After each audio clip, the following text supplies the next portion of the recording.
Bonjour à toutes et à tous, on se rencontre dans cette vidéo pour voir ensemble la correction de l'examen et surtout l'exercice numéro 4 porté sur l'analyse et bien l'étude fonction du baccalauréat 2020, session normale pour les filières Sciences Maths AI.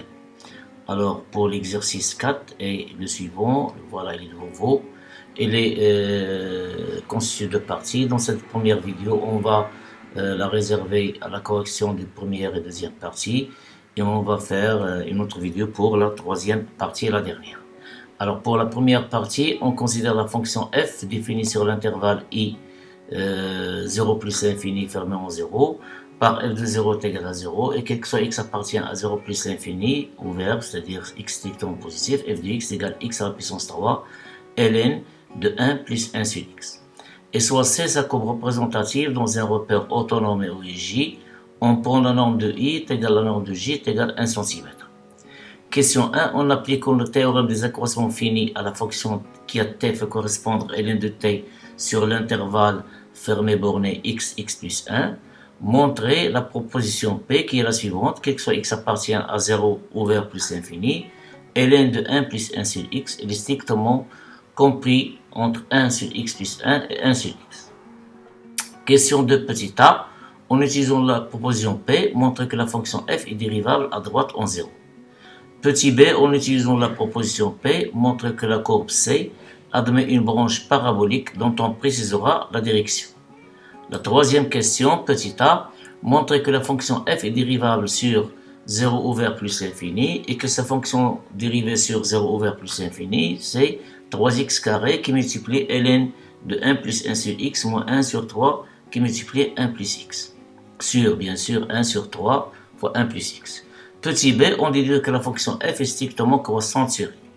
Petit c, dresser le tableau de variation de f. Pour la quatrième question, on considère une nouvelle fonction g qui est définie sur 0 ouvert plus l'infini par g de x égale f de x sur x pour tout x appartenant à 0 ouvert plus l'infini. Petit a, vérifier que quel que soit x appartient à 0 ouvert plus l'infini, g' de x est égal à 2x qui multiplie ln de 1 plus 1 sur x moins 1 sur 2 qui multiplie 1 plus x. Puis on déduit de cela que la fonction g est strictement croissante sur L étoile plus. Petit b montre que l'équation g de x est égale à 1 admet sur L étoile plus une solution unique montée alpha, puis vérifier que alpha appartient à l'intervalle ouvert 1, 2. On prendra ici des valeurs approchées de ln de 2 c'est à peu près 0,7 et ln de 3 sur 2 c'est à peu près 1,5. Petit c, on déduit que les seules solutions de l'équation f de x égale x sont 0 et alpha. Question 5, petit a, représenter graphiquement la courbe C, on précisera la demi-tangente à droite du point O et la branche parabolique de C. Montre que f est une bijection de i vers i. On notera f-1, sa bijection réciproque. Voilà, c'est tout pour ces deux premières parties. À tout de suite pour voir la correction ensemble. Alors, à la barakatillah, on commence la correction de l'exercice 4 du baccalauréat 2020, session normale, filière, deuxième bac, filière Sciences Maths AI. Alors, dans la première partie, on se donne une fonction f définie sur i, c'est 0 fermé plus l'infini, par f de 0 est égal à 0, et quel que soit x strictement positif, f de x égale x au cube, ln de 1 plus x. Alors, pour la première question, montrons que la position P, c'est quel que soit x appartient à 0 plus l'infini, ln de 1 plus 1 sur x, il est compris strictement entre 1 sur x plus 1 et 1 sur x, bien sûr qu'elle est vraie. Alors, pour cela, on va fixer un x quelconque dans 0 ouvert plus l'infini. Bien sûr, on va utiliser aussi l'indication donnée dans l'exercice, c'est-à-dire on va appliquer, ici c'est t, on va appliquer le théorème des accroissements finis à la fonction qui à t fait correspondre à ln de t sur l'intervalle fermé borné x plus 1. Alors bien sûr, on a cette fonction, elle est bien continue sur 0 ouvert plus l'infini, en particulier sur tout intervalle fermé inclus dans 0 plus l'infini, y compris x, en particulier x plus 1. De plus, il est dérivable sur 0 plus l'infini, ouvert en 0, donc il est dérivable sur tout intervalle ouvert qui est inclus dans 0 plus l'infini, en particulier x plus 1 ici. Donc d'après le théorème des accroissements finis, on déduit qu'il existe un C qui appartient à x plus 1 ouvert, tel que ln de x plus 1, c'est-à-dire f de x plus 1, cette fonction le u de x plus 1 moins u de x, c'est-à-dire ln de x plus 1 moins ln de x, elle est égale à la fonction dérivée de ln de t, de ln au point c, c'est-à-dire c'est 1 sur c, puisque la dérivée, le nombre dérivé de ln au point c, c'est 1 sur c.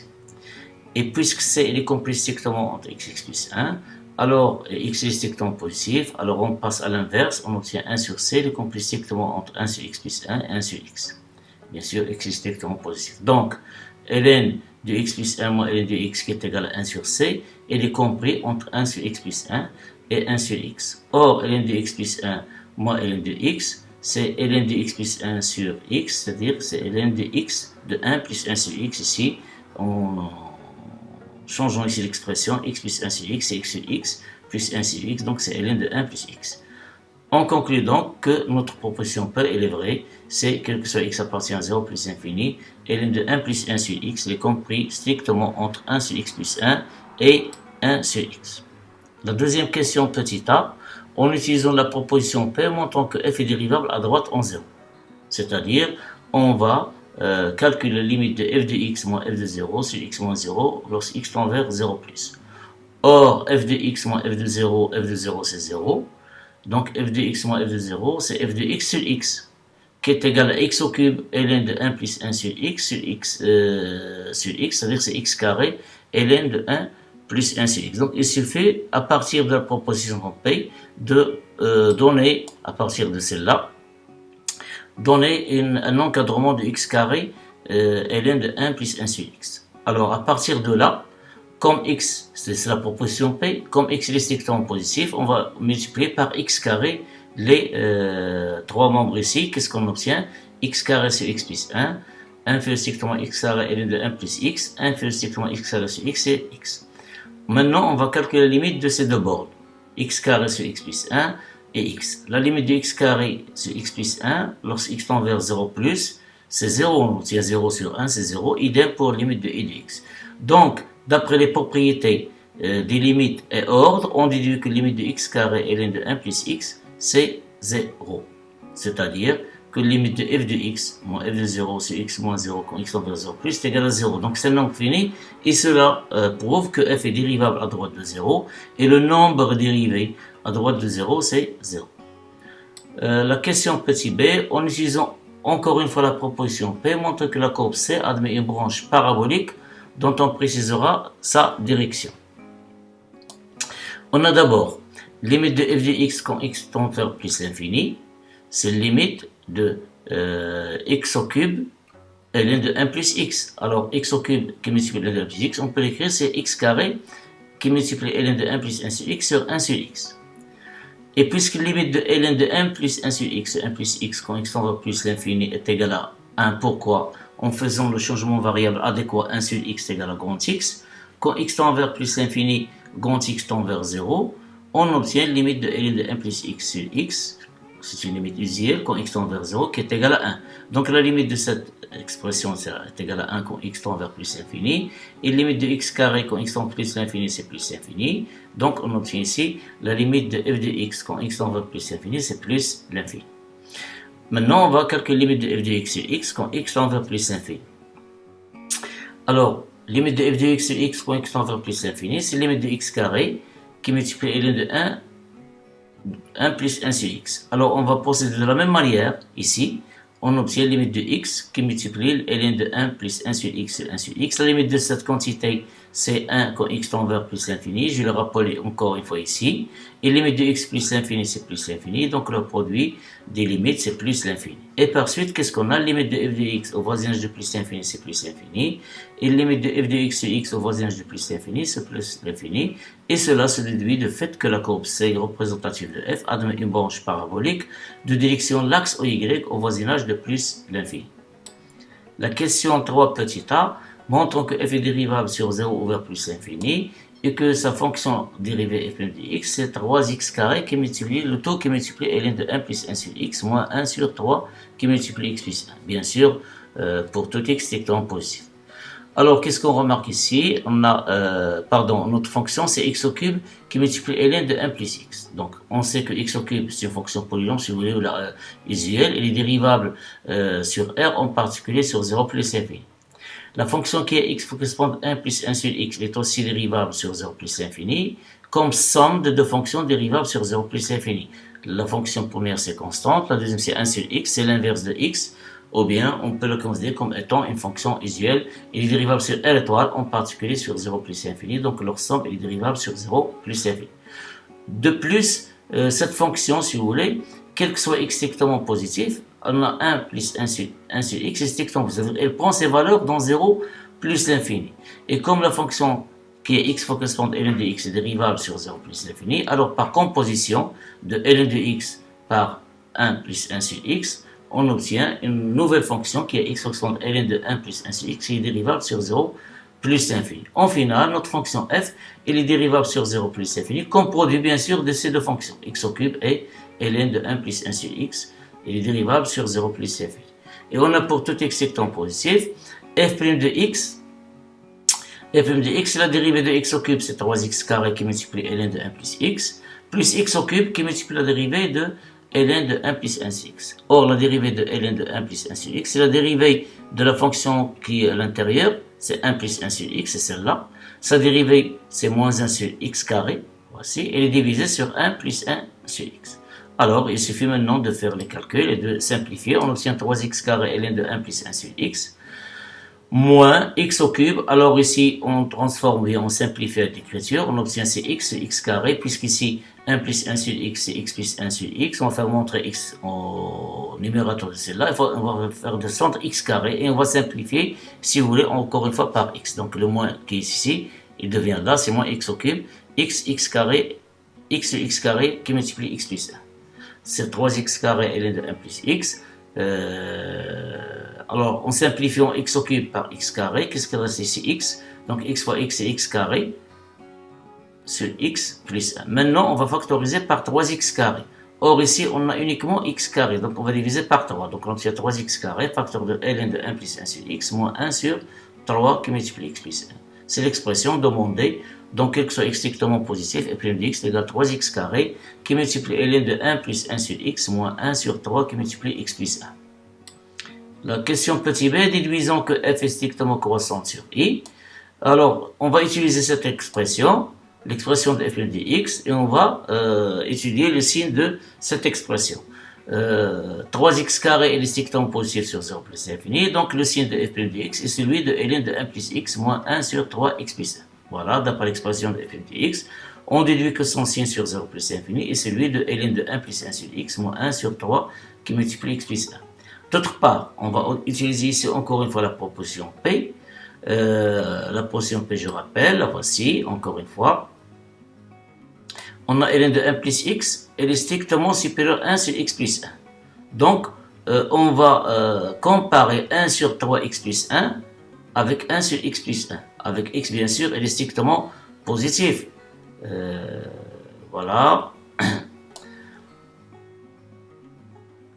On va utiliser la proposition P et le fait que sur 0 plus l'infini, 1 sur 3x plus 1, il est bien sûr inférieur à 1 sur x plus 1. Ça va de soi, elle est évidente, c'est x plus 1, inférieur strictement à 3x plus 1 avec x strictement positif.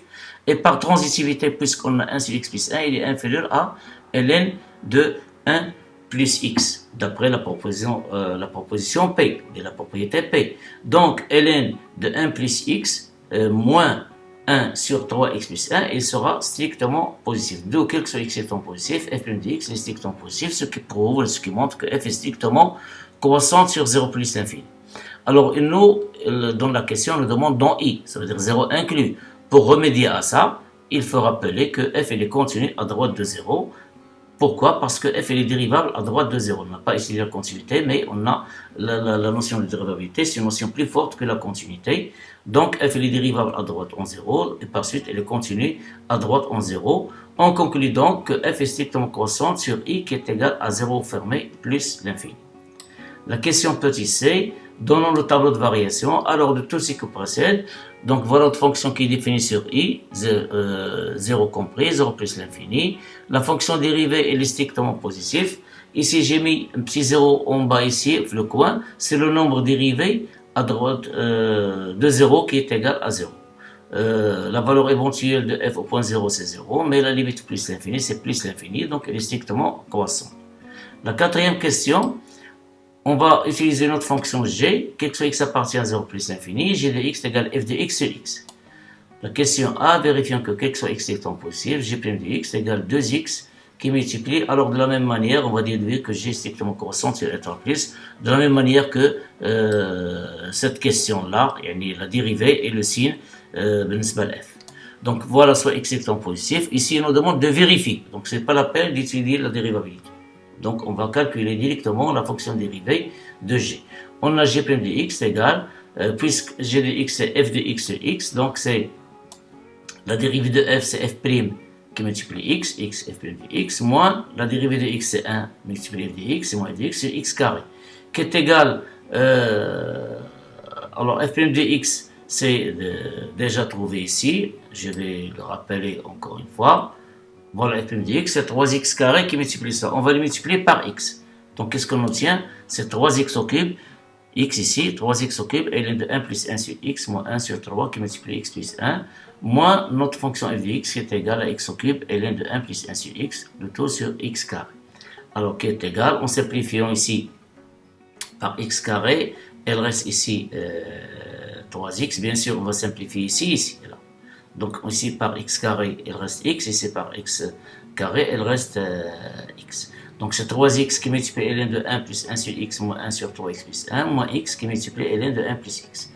Maintenant, on va développer 3x qui multiplie ln de 1 plus 1 sur x, moins x qui multiplie ln de 1 plus 1 sur x, donc c'est 3x moins x c'est 2x, donc 2x ln de 1 plus 1 sur x, moins, lorsqu'on a multiplié ici 3x par ce terme, on va simplifier par 3, il reste x sur x plus 1.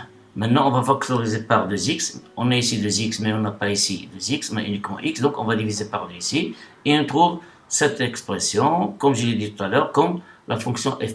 Donc, x appartient à r étoile plus, ou bien x appartient à 0 ouvert plus l'infini.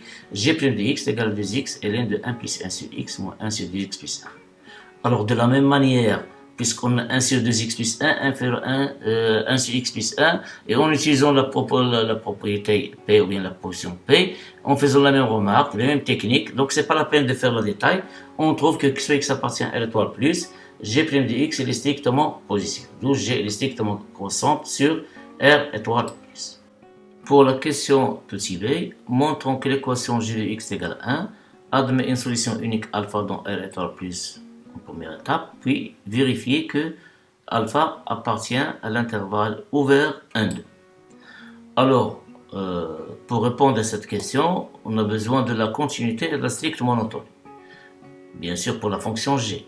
Alors, qu'est-ce qu'on sait pour g? C'est une fonction dérivable sur R étoile plus, d'où elle est continue sur R étoile plus. De plus, elle est strictement croissante sur R étoile plus. Ce sont des résultats qu'on a déjà trouvés dans les questions précédentes. Et puisque maintenant g est continue sur l'étoile plus, elle est strictement croissante sur l'étoile plus, alors c'est une bijection de R étoile plus vers g de R étoile plus. Et l'image de R étoile plus par g, c'est limite de g de x à droite de 0. Ici, la borne, limite de g de x quand x tend vers plus l'infini.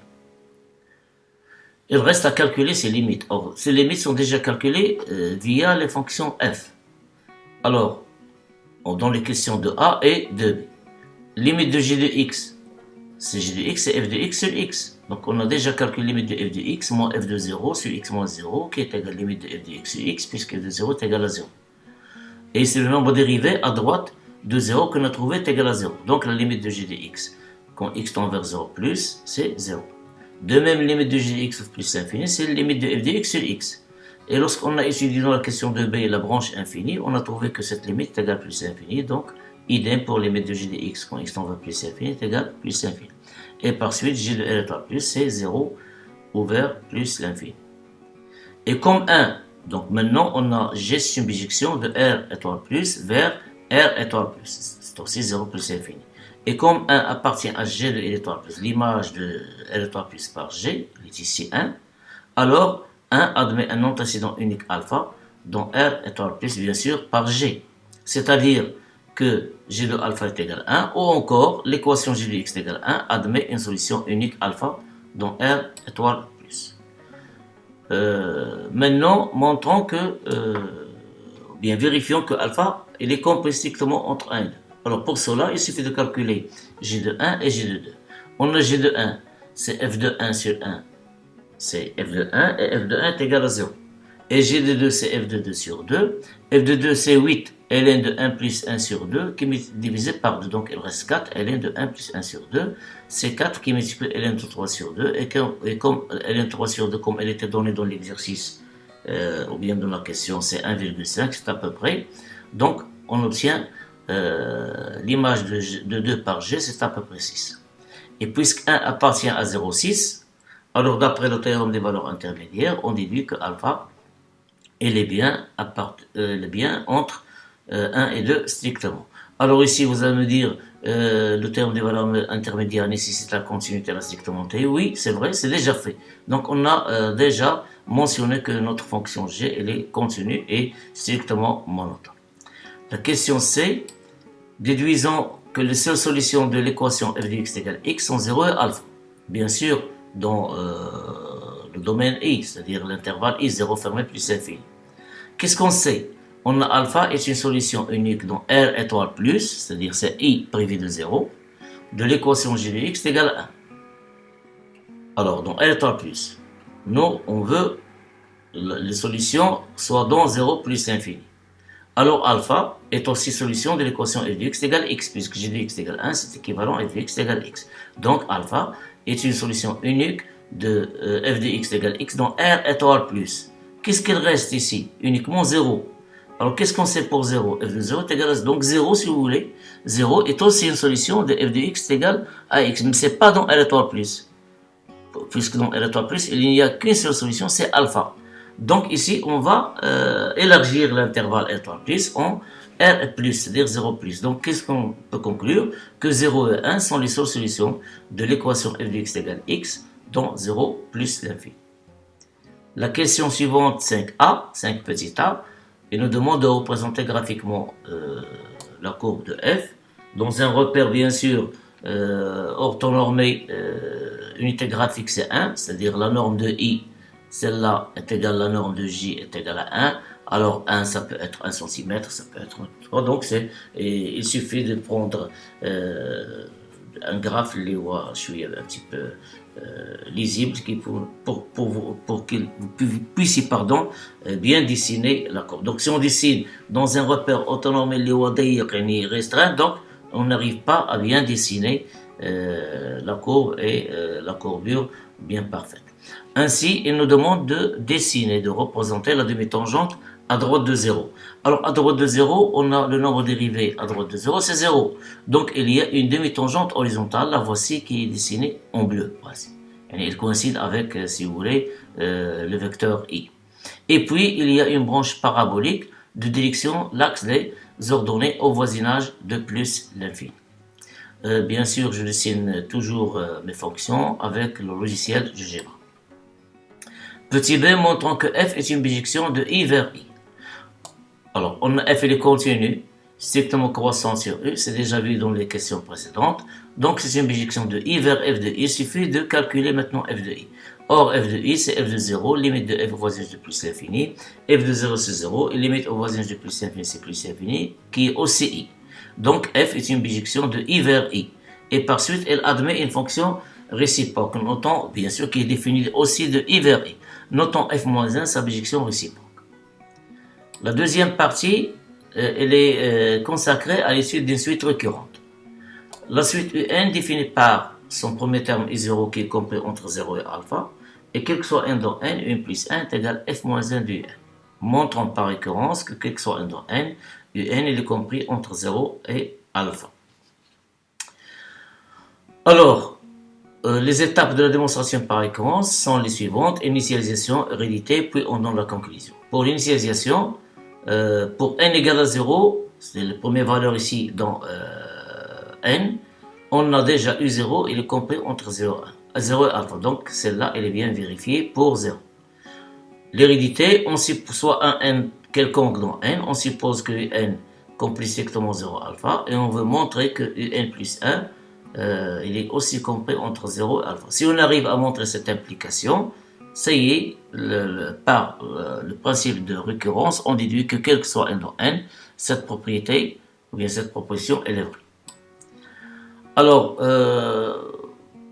qu'est-ce qu'on sait pour f-1? f-1 a le même comportement de f. Elle est continue ici, elle est strictement croissante, puisque f est strictement croissante. Sur i, et comme 0 et alpha sont des nombres de i, alors en appliquant f-1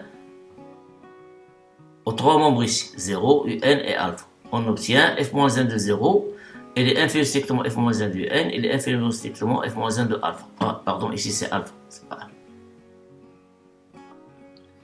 Et comme f de 0 est égal à 0, et f de alpha est égal à alpha, ce sont les seules solutions, alors on déduit que f-1 de 0 est égal à 0, f-1 de alpha est égal à alpha.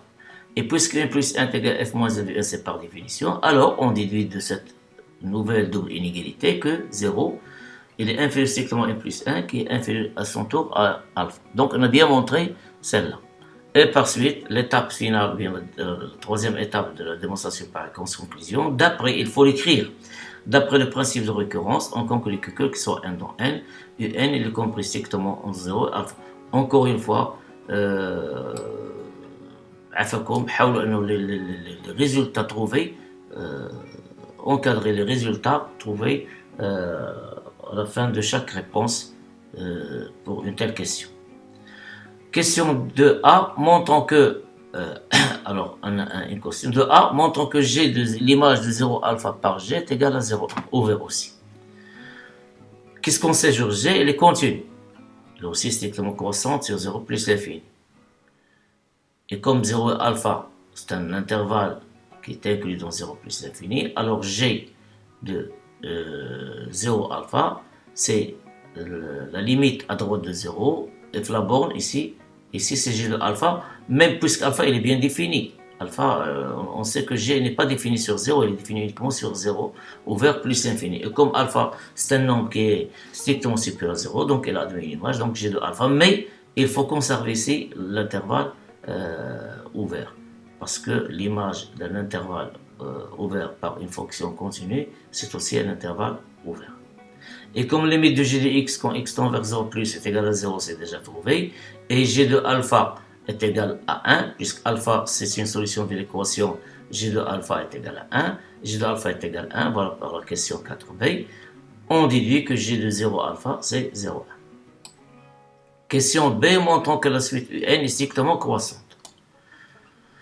Alors pour cela, il suffit de montrer que quel que soit n dans n, un elle est inférieure strictement à 1 plus 1, celle-là. Alors pour cela, prenons un n quelconque dans n. Puisque n appartient à 0 alpha, c'est déjà montré dans la question 1 de la récurrence.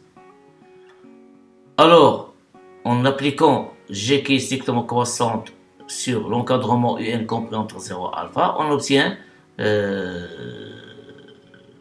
g du n, il est compris entre 0 et alpha. Puisque de 1, si vous voulez, on utilise la question précédente, celle-là. G de 0 alpha est égal à 0,1. Et comme un il est compris entre 0 et alpha, alors aussi g de n il est compris strictement entre 0 et 1. Voilà, pardon. D'après la question précédente. C'est-à-dire, alors g de n c'est quoi? C'est f de n sur un. Un il est différent de 0, même il est strictement positif, compris entre 0 et 1. D'où f de n, en multipliant les trois membres par un, on obtient 0, f de un, ici inférieur à 1 fois un, c'est un.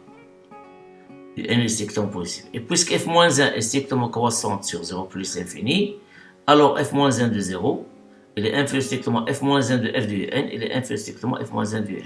Et comme f-1 rond f, c'est-à-dire f moins 1 de f de un, c'est un, puisque c'est une bijection, et f moins 1 de un est égal à un plus 1, alors on déduit, bien sûr f moins 1 de 0 c'est 0, mais ça ne nous intéresse pas, il n'intéresse que ce demi-volet de cette double inégalité.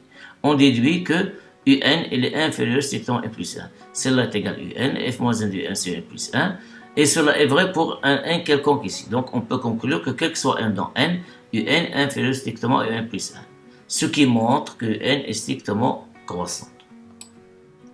Petit c montrant que n est convergente. Alors d'après la question 1 et 2b de la deuxième question, la question 1 nous montre que un elle est bornée, et la question 2b elle est strictement croissante, donc elle est croissante. Alors qu'est-ce qu'on dit? Elle est croissante et majorée par alpha, donc elle est convergente. Déterminons limite de un. Alors pour limite de un, on a qu'est-ce qu'on a? La suite un est définie de la manière suivante. U0 elle appartient à un intervalle 0 alpha. Un plus 1 est égal à f moins 1 de 1. Qu'est-ce qu'on sait sur f moins 1? Il a le même comportement que f. Comme f est continu, f moins 1 il est continu. Il est continu sur 0 alpha. L'image de 0 alpha par f moins 1, c'est aussi 0 alpha. Nous, on s'intéresse ici uniquement à l'inclusion. Mais puisqu'elle est égale, donc f moins 1 de alpha, elle est inclue largement dans 0 alpha. Et on a aussi un est convergente. Alors, ces 4 points sont vérifiés. Cela nous permet de dire que limite de n, puisqu'elle est convergente, limite de n, c'est un nombre réel L. Mais qu'est-ce qu'il vérifie L? C'est un point fixe pour la fonction f moins 1. Et puis, elle appartient à l'intervalle fermé, puisque n appartient à 0 alpha. Lorsqu'on passe les limites, on doit fermer les bornes. Et L appartient. Ça veut dire il suffit de résoudre l'équation f moins 1 de alpha de L est égal à L, tel que L appartient à 0 alpha ferme. Et qu'est-ce qu'on sait? F de x est égal à x, c'est une équation dont R étoile plus, même dans R plus, il admet deux solutions uniques, sont x0 et alpha. Ça veut dire que alpha, puisqu'elle appartient à 0 alpha, ça veut dire que L il peut être 0 comme il peut être alpha. Donc, puisqu'on sait que la limite elle est unique, donc il faut faire un choix, mais un choix bien fondé, bien justifié. Qu'est-ce qu'on sait encore sur un? Donc elle est croissante. Puisqu'elle est croissante, alors elle est minorée par son premier terme qui est U0. Ça veut dire quoi? Que quel que soit un dans n, on a 0 inférieur strictement à un. Un il est supérieur ou égal à U0. U0, genre, il est strictement supérieur à 0. Donc U0, ça veut dire qu'il est compris entre 0 et n'importe quel les autres ici. U1, U2 et 3 jusqu'à, c'est pas l'infini. Donc UN, il est supérieur ou égal à U0, inférieur strictement à alpha. Si on s'intéresse uniquement à cet encadrement, par passage à la limite, qu'est-ce qu'on voit? Que la limite du n c'est L, il peut être U0, U0 elle est strict, donc L est égal à 0, maintenant elle est écartée. On a écarté le cas où L est égal à 0. Donc qu'est-ce qu'elle reste uniquement? C'est L. L, elle est inférieure ou égale à 2, mais elle est strictement supérieure à 0 ici. Il ne peut être que U0, et on sait que U0, si la limite, donc il est qu'on U0, mais U0 il est strictement, donc 0 ne peut pas être une limite de notre suite. On conclut donc que la limite du n est égale à alpha. Voilà, c'est tout pour ces deux premières parties. On se rencontre dans une autre vidéo pour voir la troisième partie.